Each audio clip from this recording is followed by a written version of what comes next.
Today we're going to talk about the media dropping the ball as Donald Trump descends into full-blown corruption. And I've got two interviews this week. I speak with Jamie Raskin about Trump's $400 million Qatari jet bribe, and Pod Save America's Jon Favreau about Republicans' failed budget bill and what comes next. I'm Brian Tyler Cohen, and you're watching No Lie. By any objective measure, you look at what Donald Trump is doing right now, engaging in the most blatant corruption scandal scheme in American history, and in any normal world, this would be enough to make front-page headlines for the rest of his political career. Donald Trump is taking in literal billions of dollars from a cryptocurrency that he launched, allowing him to launder money from foreign investors who want to curry favor with the United States government. He just accepted a $400 million jet from Qatar that he claims is going to be used as Air Force One, even though it's doubtful it'll ever be retrofitted as Air Force One before ultimately just going to him personally in his personal capacity. We know that when Trump pared back his tariffs, some people in the know were alerted beforehand, and they made off with millions of dollars in a blatant insider trading scandal. Trump's latest Gulf trip took place in 3 countries that just so happened to also have inked real estate deals with the Trump Organization. So we're going to see a Trump International Hotel and Tower in Dubai. We're going to see a golf resort in Doha with Qatar's Sovereign Wealth Fund's real estate arm. And we're going to see a Trump Tower in Jeddah, Saudi Arabia. In other words, Trump is exchanging personal profit for favorable deal terms with the United States. This is corruption at its highest order. But you wouldn't know that any of this is out of the ordinary because this week, much of the media is spending its time talking about the very pressing issue of Joe Biden's cognitive decline. Because why live in the moment and confront the worst corruption scandal in the history of America when you can transport back to the media's safe space of 2021 to 2024? And this is all owed, of course, to the fact that Alex Thompson and Jake Tapper have a book coming out detailing how the White House covered up Biden's cognitive decline. And so, because they want to sell a book, they make sure that every news cycle revolves around this. And because legacy media is a big club, their colleagues cover it too. And the right, of course, is desperate not to talk about Trump's scandals, and so they're more than happy to talk about this instead. And so because this issue serves everybody's selfish interests, this is what they're all talking about. All because a few guys want to sell books, and then the entire conservative movement derives political benefit from helping them. And the cost is that the U.S. descends into full-blown kleptocracy, and our esteemed Fourth Estate virtually ignores it, thereby allowing Donald Trump to perpetuate more of this. Because when Donald Trump sees that his actions aren't warranting too much blowback from the democracy dies in darkness crowd, then the message he gets is pretty clear. Full speed ahead. And look, as far as Joe Biden is concerned, in an effort to maybe finally put this issue to rest, did the White House cover up his cognitive decline? Probably. I know that I was taken by surprise when I saw him on that debate stage in June of 2024, as were most Americans who'd previously seen him perform perfectly fine at State of the Union speeches and other public events. But you know when we adjudicated this issue? In June of 2024, when it became clear that he couldn't run and when he dropped out of the race. Joe Biden being too old to prosecute the case against Donald Trump is nothing new. The book that these guys are trying to sell, that's new. But Biden's downfall is pretty well documented at this point. Pretty sure we all remember the 2024 election cycle and the events that preceded Donald Trump's victory. Am I upset about the things that transpired? Of course. Do I wish, in retrospect, that Biden dropped out right after he won the 2020 election so that we could make way to a different candidate? Of course. Did we have this entire conversation already in November of 2024? Yes. Again, none of this is new. The only thing that's new is that some members of the media want to sell a book. And so the cost to us is that we have to talk about this issue every day at the expense of talking about the more important stuff, the stuff that actually impacts us, the stuff that incriminates Donald Trump to a degree that so far outweighs Joe Biden being too old. Trump gets a free pass because the legacy media has decided that at this moment in time, the big issue in May of 2025 is that, surprise, surprise, Joe Biden is still old. Stop the presses. So look, I've been beating this drum for years, but this is the danger for the left of making legacy media our message distribution system. These outlets are not liberal.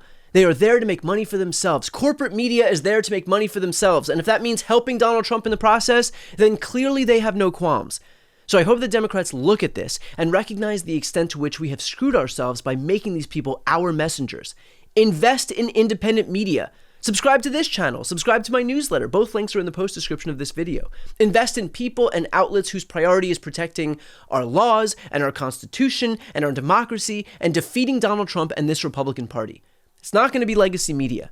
And sometimes it takes moments like this to crystallize that exact point. So you have been focused on the issue of emoluments violations for years and years and years now. We have just seen the biggest example of Donald Trump violating that clause in the new reporting that just came out from ABC News saying that Donald Trump is going to accept a $400 million luxury jet that's going to serve as Air Force One and then ultimately be transferred over to him personally through his Presidential Library Foundation.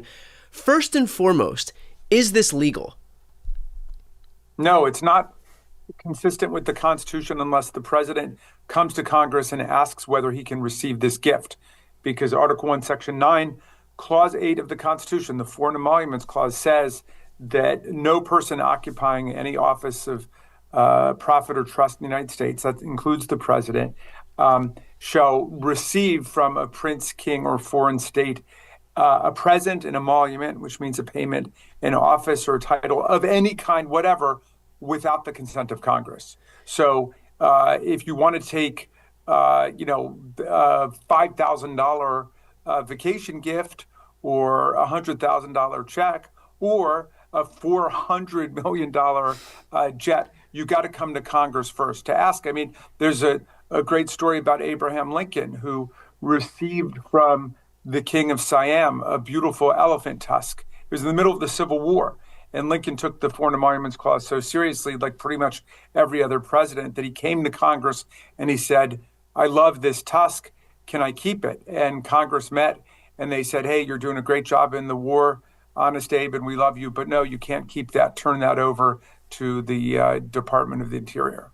What do you make of Pam Bondi's justification here, her kind of legal gymnastics, where she says, well, it's not going directly to Donald Trump. It'll be transferred from Qatar to the Air Force and then over to his Presidential Library Foundation. And so it's not a direct gift from Qatar. It's just there's an intermediary, which is the U.S. government.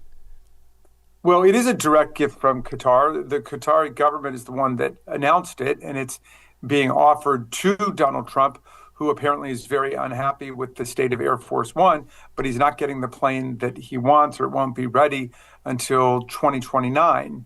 And so it's for him, and then it goes to his library.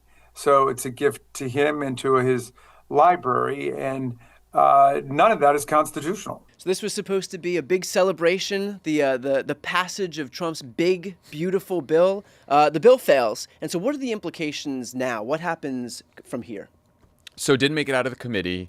I think 5 Republicans voted no, along with all the Democrats, and then everyone went home.